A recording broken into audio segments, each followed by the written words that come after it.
Hello and welcome to another edition of ProtoMet's First Impressions. And today I will be giving my thoughts on the first episode of Bittomo Senshi Kirameki Powers, the 5th entry in the Girls Senshi series of magical girl tokusatsu shows. And I'm just gonna be blunt. I felt that this first episode was pretty basic. I didn't feel it was anything particularly special. Maybe that's just my cynicism from not really caring a whole lot about the magical girl genre.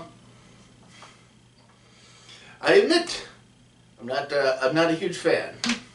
I did a couple of years ago talk about the first episode of the 3rd entry in this series, Phantom Mirage, and since doing that, I have actually had the chance of watching through the entire first season, Miracle Tunes, and that was fine.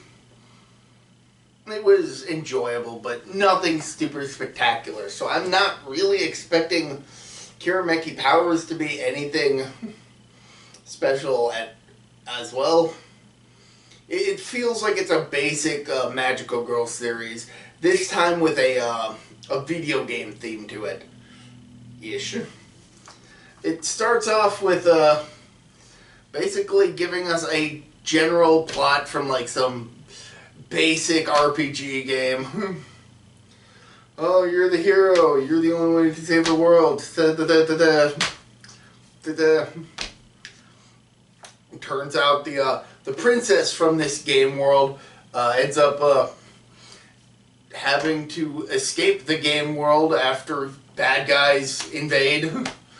And she finds herself in the real world, now transformed into a cat plush. That, quite honestly, the puppet they use, it's a little bit creepy. Like, not super creepy, but it's like, this is... Why did... I kind of wonder why they didn't use CGI like they have in the past for these kind of characters. They instead decided to go with a puppet, but whatever. So she ends up meeting the first of the hero girls, I think Kirari, if I'm remembering correctly, who her magical girl theme is, I guess, one of the playable character types in the game that she doesn't really look like any sort of character class from a video game. She just looks like somebody took a magical girl outfit and decided to add some video game controller aesthetics to it. Also goggles, because why not? The first monster of the week that pops up is zombie themed, and he's got one sequined glove, which is I guess a reference to Michael Jackson, because why not? But what's interesting is that even including the obligatory lengthy transformation sequence, which if Miracle Tunes is any indication, is going to be present in literally every episode, but you know, extended once they get new characters. Yay. But what I found interesting was that the monster of the week, this zombie-themed monster, gets defeated pretty easily, and the guy who got turned into it is given a whistle to, I guess, cheer on the heroine. It's kind of interesting that the monster gets defeated pretty quickly, but that does lead to a general level character, Makura Kurasuke, I think that's what it is. Basically using energy he gathered from the zombie monster-ish. I mean, it's just, the monster is really just a guy in a costume with some makeup. That's really all the monsters in this franchise amount to. Guys in costumes wearing makeup. Sometimes not even that. Sometimes it's just looking slightly meaner than they would normally. But whatever. I'm not going to complain about it. But he uses some energy he gathered to turn himself into a zombie monster. And then we're flung into a fighting game. And I'm not going to lie, I was quite impressed with how much the main character sucks at fighting games. She gets hit once and loses half of her health. She gets hit a second time, and now she's down to only a quarter of her health. I was like, and like each time it happens, she kind of locks up and flops over as though she were a robot who needs to reboot. It's like, what? What?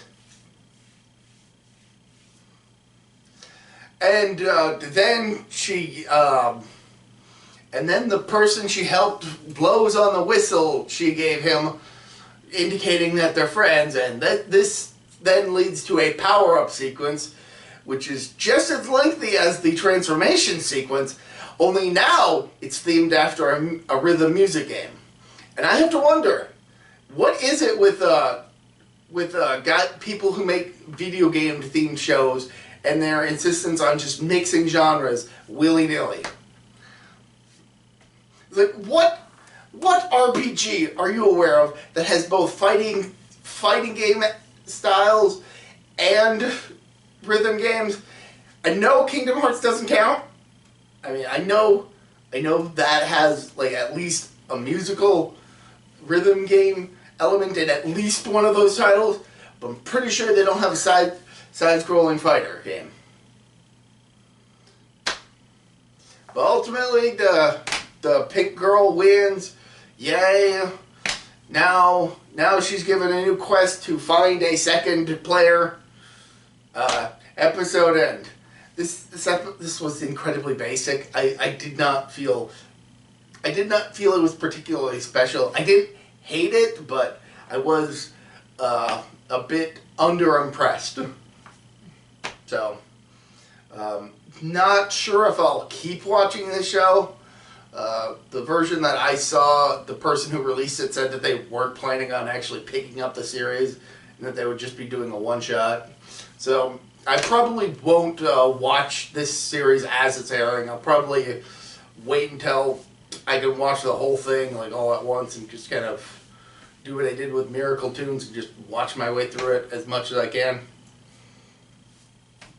I'm not expecting it to be terribly entertaining for me, but to be fair, I'm not a huge fan of the magical girl genre, so this show isn't made for me.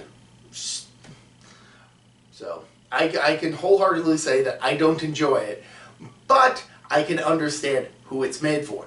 They'll probably enjoy it. So until next time, this has been me, ProtoMet. See ya.